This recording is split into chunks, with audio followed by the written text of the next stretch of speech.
You walk into the room and the baby completely transforms. Arms shoot out. The whole body pitches forward.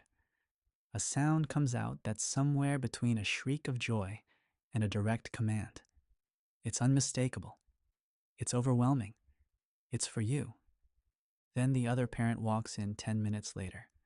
Polite glance, maybe a small smile, a brief moment of acknowledgement before the baby moves on with their day.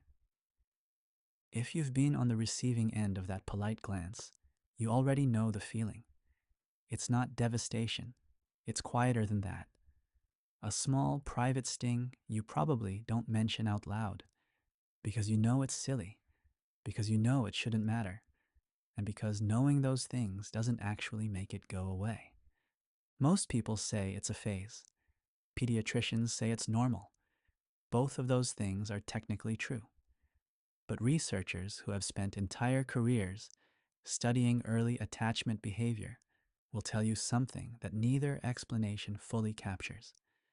What you're watching isn't a preference. It's one of the most sophisticated evaluation systems evolution has ever produced.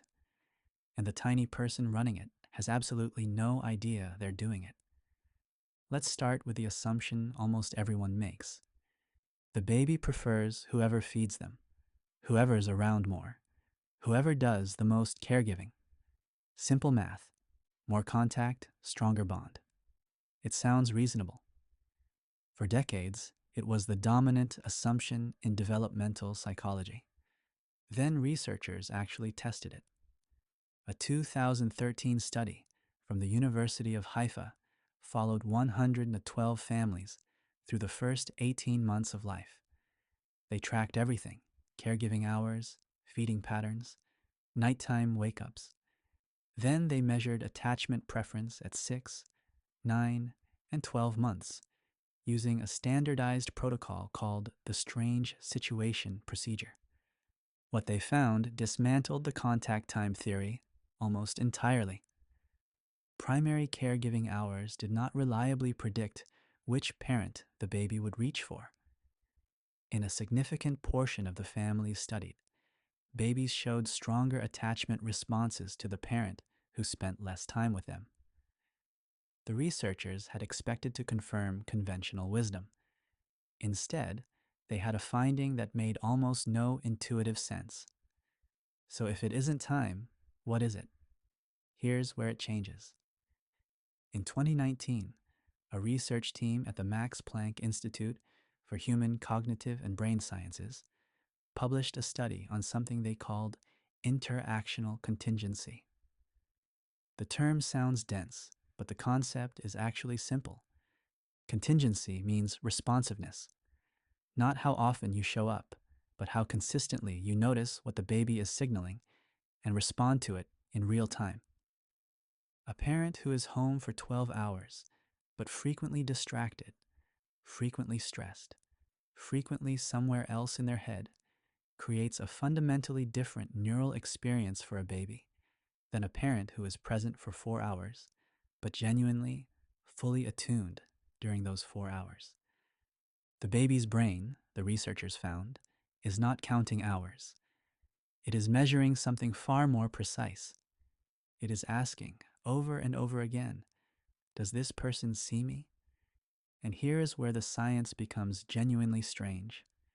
Babies as young as 8 weeks old can distinguish between responses that are contingent on their own behavior and responses that are not. Researchers demonstrated this using something called the mobile contingency task. Infants were connected to a mobile through a ribbon tied to their leg. When they kicked, the mobile moved. Most babies figured this out within minutes, and once they did, they kicked with mounting purpose and visible delight. Then the researchers disconnected the ribbon. The mobile kept moving, but randomly now, independent of anything the baby did. The infants noticed. Not in any way they could express, but in a way the data captured clearly. Heart rate changes, reduced engagement, a kind of withdrawal that in an older person you would call frustration or resignation. The conclusion was striking. The infant brain arrives pre-wired with a detection system for contingency, for cause and effect, for I did something and it mattered. Every single interaction with a caregiver runs through that detection system. When one parent consistently catches the early signals, the quiet fuss before the crying starts, the shift in posture before the meltdown, the specific reach that means up versus the one that means just be near me, that parent builds something researchers call felt security, not love in the abstract, a neurologically encoded felt sense of this person is tracking me, this person is safe. That's what the baby reaching across the room is communicating, not sentiment, not favorites. The output of an evaluation they've been running since the first weeks of life. If you felt that sting when you weren't the one being reached for, that's worth sitting with, because understanding what the baby is actually measuring changes everything about what it means. But here's what's really happening beneath the preference, and almost no parent is prepared for this part. The preference isn't fixed, and the way it shifts reveals something remarkable about how early cognition actually develops. Developmental psychologists at the University of Minnesota's Institute of Child Development have tracked preference patterns across infancy and found a consistent pattern. Between 6 and 9 months, most babies consolidate around one primary attachment figure.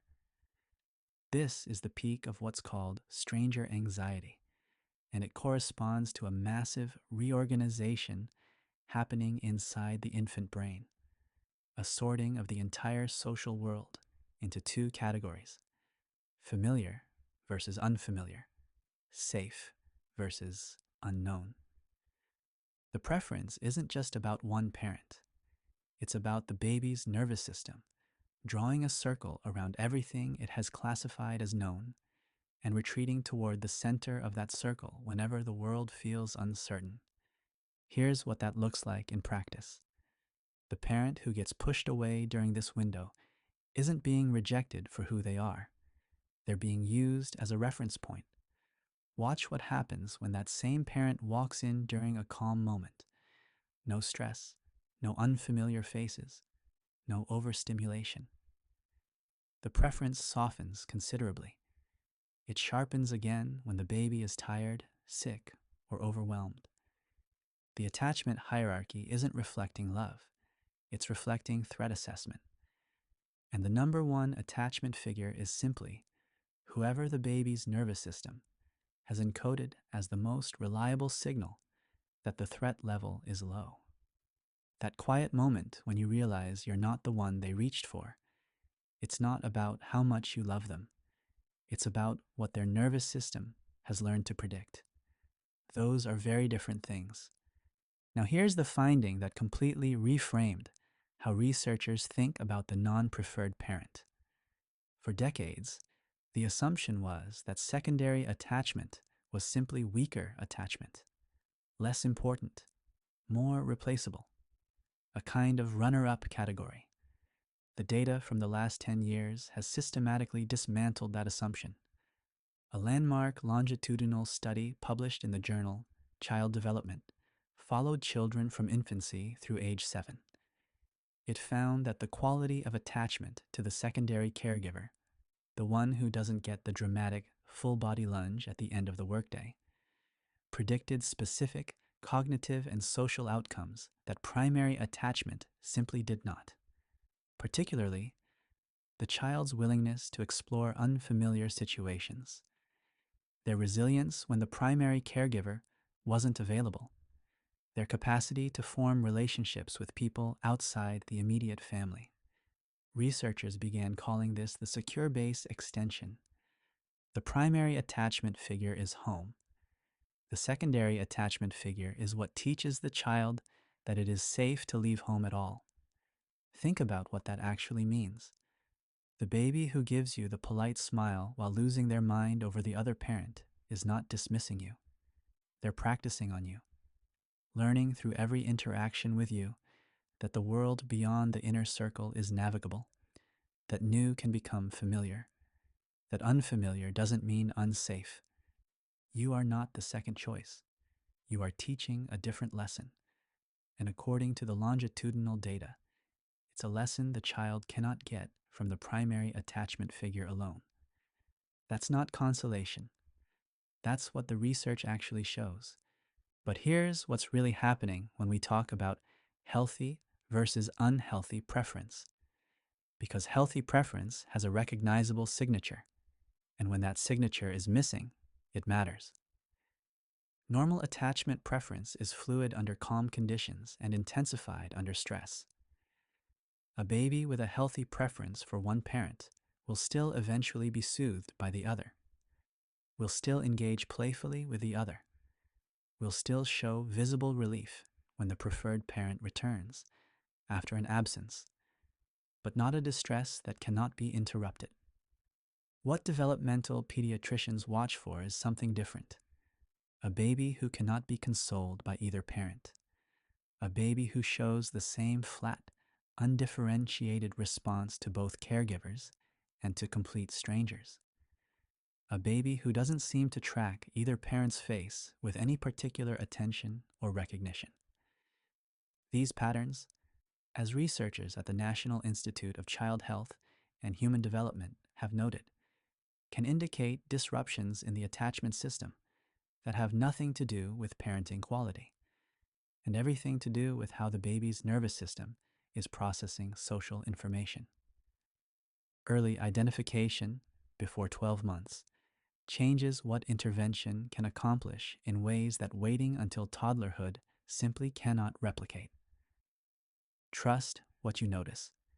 You are watching this child more closely than anyone else on earth, and parents who sense that something feels off are almost always right that it's worth exploring.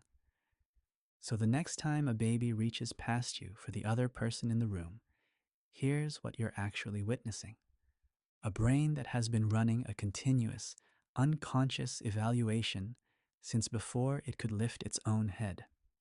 A nervous system that has logged thousands of micro interactions, a glance caught, a cue noticed, a signal met, and used all of it to build a map of one question. Who sees me most clearly? A small human doing the most sophisticated thing any organism can do, ranking the world by how safe it feels and leaning toward the person who has made it feel safest most consistently. That is not rejection. That is precision.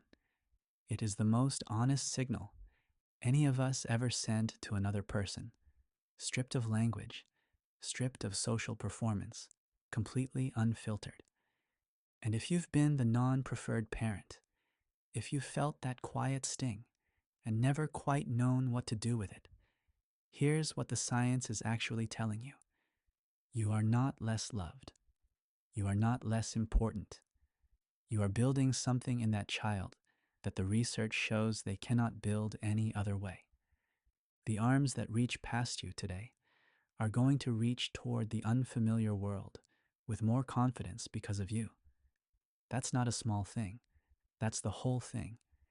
If that reframes what this experience has meant for you, leave a comment below, because it's more common than anyone talks about, and the science behind it is more meaningful than anyone expects.